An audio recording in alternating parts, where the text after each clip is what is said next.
pemirsa, tampaknya pemerintah masih mantap untuk memberlakukan yang namanya iuran tabungan perumahan rakyat. Seperti apa harapan dari masyarakat? Mungkin saya mau langsung ke Mas Haidir, harapannya Mas untuk atau mungkin pesannya untuk pemerintah terkait tapera ini.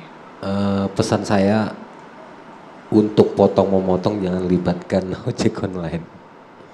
Jadi kita itu di setiap harinya itu udah sulit Mbak dapat orderan. Jadi jangan ditambahin lagi sama potongan-potongan kayak begini. Gitu. Oke, kalau dari Bu Nining, mungkin ada solusi juga? Iya, kalau kita pertama menyampaikan bahwa hentikan berbagai macam kebijakan yang semakin menyulitkan rakyat. Yang kedua adalah bagaimana negara ini melahirkan sebuah regulasi atau kebijakan apapun melibatkan partisipasi publik gitu ya, supaya kebijakan ini mengena kepada semua stakeholder. Yang selanjutnya adalah kita mendesak segera mencabut PP 21 karena itu adalah hari ini masih ada rasa ketidakpercayaan rakyat kepada negara gitu ya, di mana kita tahu melalui Asabri, Taspen gitu ya, terus kemudian Jiwasraya yang hari ini juga tidak tahu bagaimana ujung penyelesaiannya. Bahkan terakhir saya membaca media, bahkan dikeluarkan oleh media sekitar 126.000 orang gitu ya pasca pensiun 2018 sampai hari ini belum menerima tabungan perumahan rakyatnya gitu, taperanya. Artinya hal-hal seperti ini saja menjadi masalah, artinya tentu kami wajar kemudian kami melihat ini ada hal-hal tanda petik yang kemudian tidak memberikan dampak yang positif terhadap rakyatnya. Bayangkan di pengelola negara yang seharusnya segera dikembalikan kepada rakyat saja tidak dikembalikan kepada Jadi warga tidak percaya apalagi lagi dengan menitipkan uangnya. Oh iya ya? tentu, selain ketidakpercayaan kita terhadap bagaimana pengelolaan mulai dari transparansi, keterbukaan, bahkan bagaimana kontrol terhadap rakyat, dan ini juga akan memberikan banyak dampak yang semakin memberikan beban terhadap rakyat. Tadi saya sudah sampaikan sistem kerja kontrak, outsourcing, PHK gitu ya.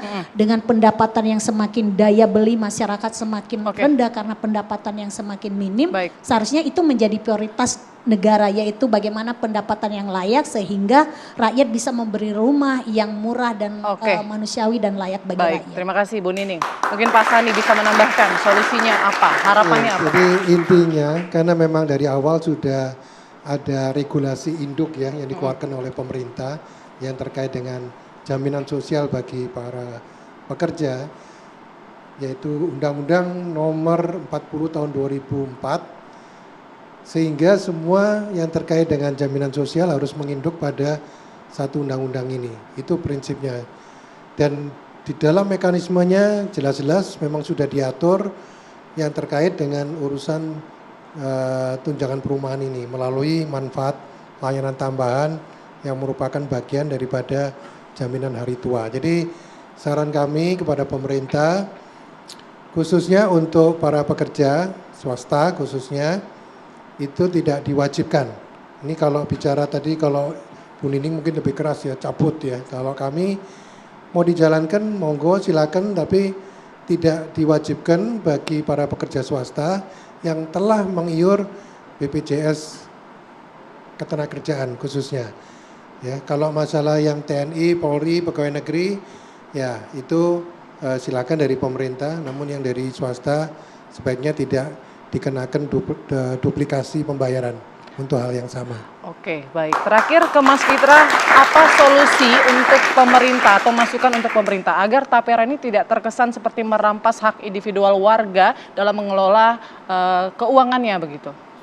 Iya, artinya pemerintah harus memberikan fleksibilitas gitu ya. Dan dalam konteks pemberian fleksibilitas ini, ya BP Taperanya mungkin bukannya dicabut atau peraturan tentang perumahan rakyat ini bukan dicabut tapi diredesign. Karena permasalahannya adalah di desainnya yang memang cacat. Coba bayangin kalau kenapa orang asing nggak tahu apa-apa terus disuruh iuran. Ini kan sama seperti kita ke minimarket terus ada tukang parkir liar suruh bayar gitu kan. Padahal nggak dapat manfaatnya gitu kan. Nah jadi dari sisi ini kita harus melakukan redesign itu.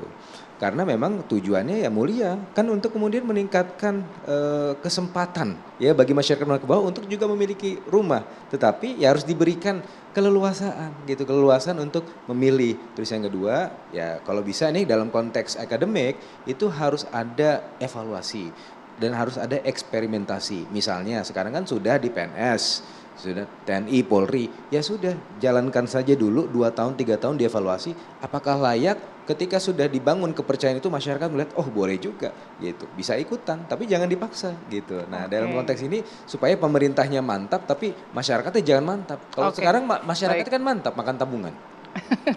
Oke, baik. Terima kasih banyak atas waktunya Mas Fitra, Pak Sani, Bu Nining, dan Mas Haidir. Semoga diskusi kita, obrolan kita malam hari ini bisa bermanfaat untuk masyarakat dan juga jadi pertimbangan juga untuk pemerintah untuk memberlakukan iuran tabungan perumahan rakyat di 2027. Saya Putri Windasari pamit, terima kasih. Sampai jumpa.